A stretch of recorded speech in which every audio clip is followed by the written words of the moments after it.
Always waiting on tabs. Good morning, rocket enthusiasts around the world watching on NASA TV and on our broadcast stream. Welcome to a beautiful Saturday morning at the Bonneville Salt Flats in western Utah. We are here for the NASA student launch, the final event, the Launch Fest, where students who have been working the entire school year putting together rocket launches and rockets, and payloads, building it themselves, will get a chance to launch it here later on this morning. I am Bill Hubscher. I will be your Master of Ceremonies, for lack of a better term, for today's events. We've got lots of great things going on today. You'll be able to meet a lot of the students who have put a lot of their heart and soul and sweat and tears into building these rockets today, and learn how they go through the process, much like our NASA engineers do in building our rockets. We've got a few folks that we want to welcome here today. Of course, ATK Aerospace Group. We need to thank them specifically as our corporate sponsors of this event and our co-hosts for coming out here to the Bonneville Salt Flats. The National Association of Rocketry, who provides the launch services for us today. They do the lion's share of the work here on launch day. The Utah Rocket Club, they've been absolutely phenomenal. Help with checking the launch facility, making all the arrangements for us here in Utah today. The Cypress High School in Utah, also just outside of Salt Lake City, were kind enough to host us for the Rocket Fair, where all the students got to intermingle with each other and learn a lot of the different things a lot of the different challenges they had when they come to building their rockets, and also got to interact with a lot of the high school students there in Cypress and maybe teach them a few things about aerospace. And of course, many of the other folks here today that you're going to be able to meet. But before we get started, we want to bring in a very special guest who's going to take a moment to talk to the students as well and address them and welcome them to officially help us kick off the event. And that is Stephen Cash. Steve Cash is Director of the Safety and Mission Assurance Directorate at the Marshall Space Flight Center in Huntsville, Alabama, that officially hosts this event. He holds primary management responsibility for planning and directing safety, reliability, and quality engineering and assurance operations at the Marshall Center. He was manager of the Shuttle Propulsion Office at Marshall from 2007 to 2011. While there, he led the organization responsible for the manufacture, assembly, and operation of the primary shuttle propulsion elements, the main engines, external tank, solid rocket boosters, and of course reusable solid rocket motors. He has received numerous awards during his NASA career, including the Presidential Rank of Meritorious Executive Award in 2010.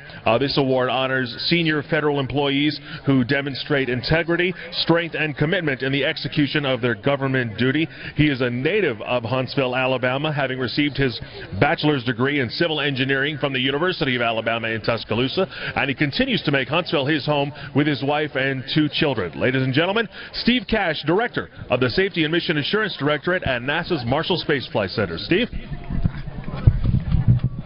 I just want to welcome everybody out to the Salt Flats today. I tell you, we're going to have a great day, very exciting. You've been working 8 months. Now it's time to put on your show.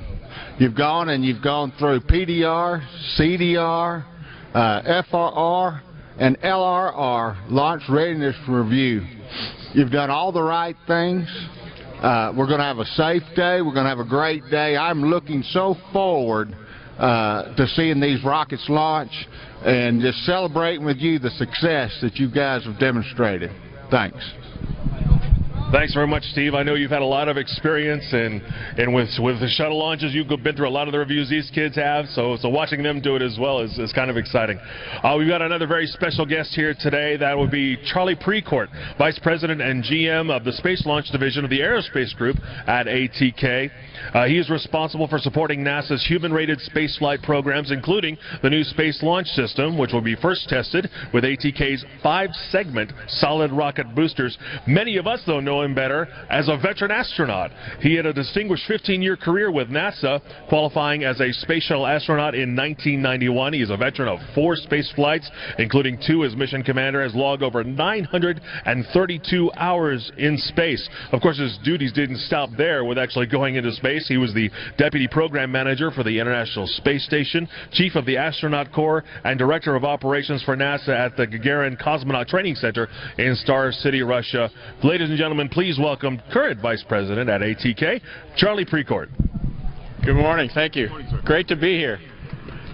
Anybody got any butterflies in their stomach this morning? I know I do, and I'm not even on a launch team this morning. but it sure feels like the last 3 hours before shuttle launch. And has anybody ever seen so much salt in their life? This is a beautiful place, and it's a wonderful morning here, and really looking forward to see the students' projects. We got to see them the other day at the fair, and every year we get the privilege to sponsor this. We're just excited to be part of this with NASA and you know, the ports of science, technology, engineering, and math, and this is a hands-on application for the kids that are learning really, really critical things about rocketry, guidance, control, space flight in general. So when you walk around and you see some of the projects these kids have done, it's just stunning. So we at ATK are really, really thrilled to be a part of this.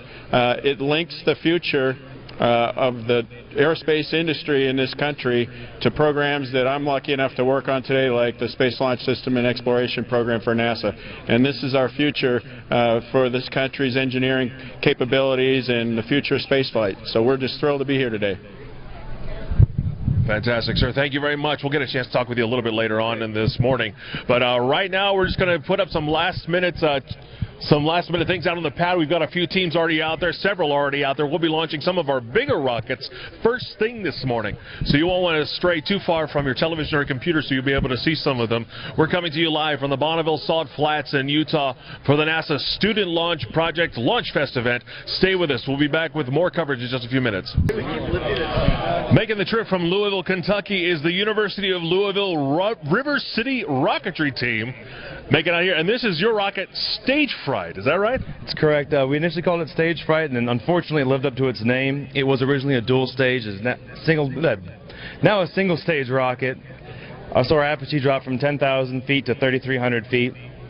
Interestingly, on this rocket, though, our hazard detection system is an onboard rover. It uses a Logitech webcam to detect hazards, a Beagle Black to analyze the images, and a GPRS cape to not only send GPS data of the rover back, but also hazard detection information back. Now about this rover, I did get a chance to look at it yesterday. It looks like it had twin screws. Is that your propulsion on the rover itself? Yes, we use twin Archimedes screws propulsion. It's completely all-terrain.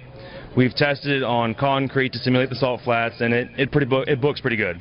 So you've got an ATV rover that will land and then decide to just kind of make its way around the salt flats out here. That's correct. Oh, fantastic. How long did it take you to put this together? We started working on it last summer, early July. We didn't know if the NASA competition would be going, so we decided to enter other competitions, and it was rover-centric. So that gave us a pretty big advantage when the hazard detection system was announced. So were you too heartbroken, though, when you had to scale it back from a 2-stage to a 1-stage? Yeah, that was really tough. I mean, the booster crashed, and we couldn't get it repaired in time, so we had to dump it, and it was a pretty hard decision. All right, so Justin, before I let you guys go, because I know we got a few more teams that are helping to get out there on the pad, who is this right down here on the fins? That's the old team captain, Nick Greco. Without him, this team wouldn't exist, and so we're paying homage to him. Where is Nick? He actually works in Blue Origins, building rockets full scale now. There you go. So he took the step from student launch to actually building them for real. Fantastic. Justin, thanks very much. Everybody wave to your friends and family back home. This is the River City Rocketry team from the University of Louisville in Kentucky. Just one of the many teams we've got out here at the Student Launch Project Launch Fest event.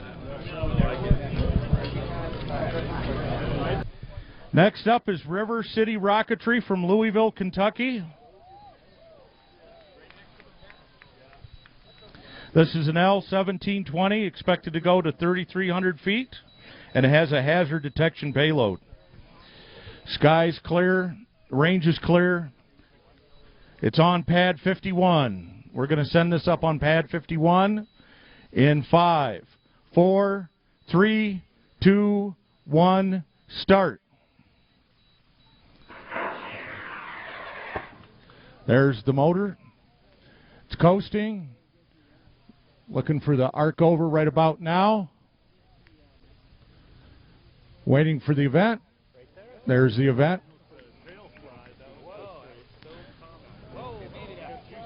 We do have what appears to be a main at apogee.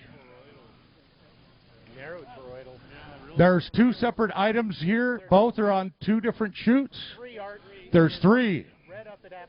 There's a red drogue chute floating up at apogee, an orange circular chute with a smoke charge on it, and a black circular chute.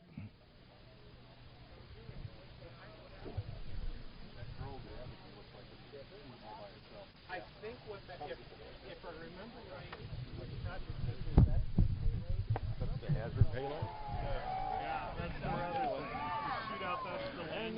There's another one. They're flying a hazard detection payload on this.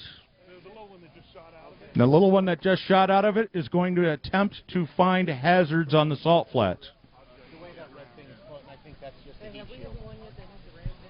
It's not moving much at all. Yeah, it's not a hazard. 3 objects in the sky. Small one, it's still up there the highest. Using photography and vision recognition is detecting hazardous items on the salt flats. Okay, we can start. There are actually 4, 1, and I think it's just the heat. It's the heat. Yeah, the orange one is not counting. Okay. Okay. We put out a call. Looks like most of these are going to come down right about around the 500 mark. The detection payload's wiggling under the chute there right out in front of us. It looks like it's going to come down any time now.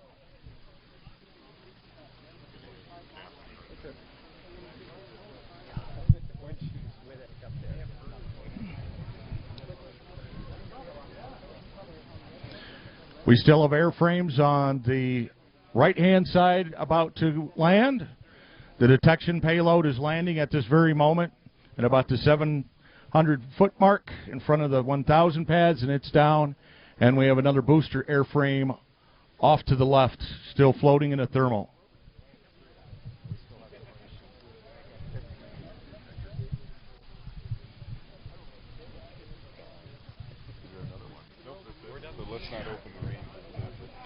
Okay, we're waiting for this last booster to come down before we open the range for them to load up more rockets.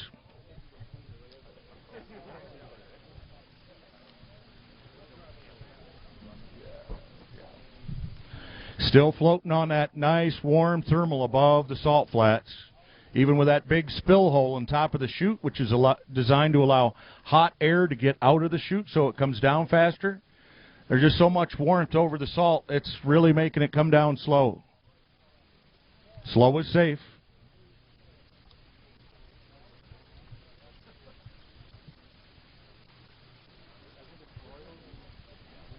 University of Louisville. And that's the end of our second round of NASA Student Launch Program. Way to go. We wanted to take a minute to talk post-flight with the University of Louisville. This is the River City Rocketry team, and Greg Blinko, one of the co-captains, has stepped up to talk to us in this case. So, Greg, you had a good-looking flight. 3 parachutes popped out. That was the first time we've seen that one today. How do you feel it went? Pretty good. I think it surprised quite a few people, not expecting to see that many parachutes come out at that amount of time. It was a great launch. You know, we adjusted the altitude of our fairing deployment system so that we could actually allow everyone to see the rover deploy, because it's kind of cool to watch. But everything worked as planned at apogee. Main came out, dropped the lower sustainer as we planned, and 1,800 feet rover deployed and landed partially safety. Yeah, we want to make sure everybody gets a good look at this this rover. These are I love the Archimedes screws on there for propulsion. However, it landed beautifully and it came down okay, but what happened after it landed, or upon landing? I think it bounced. Back in the bluegrass state, I guess we got a little bit softer turf to land on. We didn't take that into account, but it landed as intended, but then just flipped right over. So it survived the landing. Oh, it survived the landing. But unfortunately, it wasn't able to get any purchase. There was nowhere for it to go, I guess, when the screws were turning, so to speak. That's correct. All right, a lesson learned in that case. Well, for that matter, what do you think you've learned during the course of this entire event, not just today, but for the previous past few months? Man, it's been a grueling past 8 or 9 months or so. You know, just being able to work with the team and just learning how to work together to solve very complex problems and overcome multiple challenges. It's been a great learning experience for everyone. I know I can speak for the team when I say that. Just learning all sorts of engineering problem-solving skills and being able to apply them in a realistic situation. And I guess one, as far as this particular rover is concerned, is teaching it to flip over. Exactly. Teaching it to roll back over. Let me ask you this, and I don't think you have it set up to do. This was autonomous, so nobody was actually driving it. Have you had a chance to actually test it now on the salt flats after you recovered it? We have not been able to. I'm just curious to know if it would actually still drive on the salt on this hard bed like this. Fortunately, we've been able to test it on concrete, and it's been able to drive on that. So we think it would drive on the salt flats. Yeah, but if it survived concrete, it would have probably ridden on this as well. All right, guys. Well, thanks very much for making the trip. It was a great flight, beautiful flight. Loved the deployment, and good luck to you at the banquet later tonight. Hopefully, you'll be able to come home with some hardware. Thank you very much. All right, thanks again. This is the team from the University of Louisville out of Kentucky, the River City Rocketry team, and their rocket stage fright and their little rover that could. Thanks a lot, guys. Essentially, you just controlled explosions. You know, it's what you live for all your childhood life, so it's pretty cool. Greg Blinko has been playing with rockets his entire life. The U of L Speed School student wanted to get his hands dirty and work with the real thing. We try to simulate a real work environment, so we have, you know, an electrical team, we have a mechanical team, a programming team. U of L's River City Rocketry team gives these students a chance to build a rocket. You go through a design phase of both the electronics and the rocket side, and then you move into construction and testing. Months of preparation led the team to the NASA student launch at the Bonneville Salt Flats in Utah. I think we all shook some